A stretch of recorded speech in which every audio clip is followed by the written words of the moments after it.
With increasing interest in hydroelectric power, South Africa is no longer focusing on wind and solar as the primary drivers for renewable energy.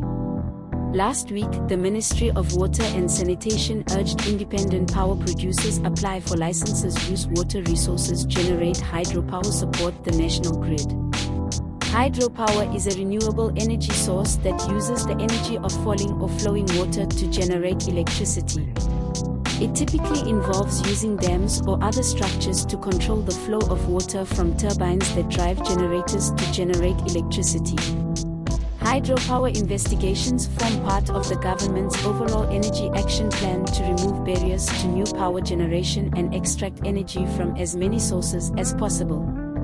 As part of the new move towards renewable energy, hydro technologies are being studied, including water retention, river diversion or river flow, pump storage, floating or kinetic turbines, floating solar panels. On Wednesday, April 12, DWS Managing Director Sean Phillips, in collaboration with use licensing authorities, met with relevant stakeholders and IPPs to handle the existing water and the ministry's permit application process to produce infrastructure.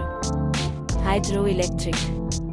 Phillips said DWS is revising its hydroelectric policy to allow its infrastructure and water resources to be used for renewable energy generation. The policy supports much-needed investment in renewable energy generation in the country, while empowering DWS to remain within its mandate.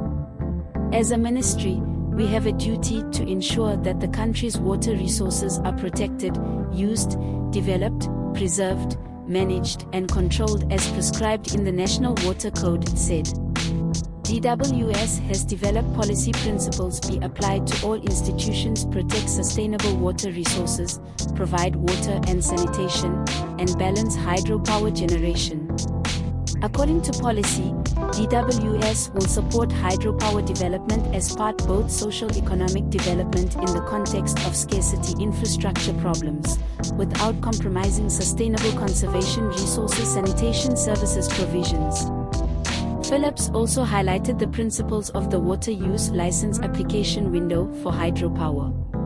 We will not provide any financial support to applicants during the implementation, construction, operation and maintenance phases. We will not be involved in ESCOM processes or own any electricity generation.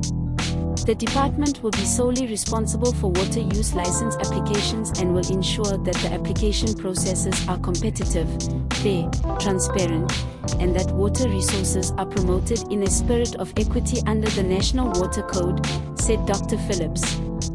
Saiful Skosana, head of DWS Water Use License Application, said about the licensing process the first phase of pre-applications will open on April 17, 2023 and will end on June 30, 2023.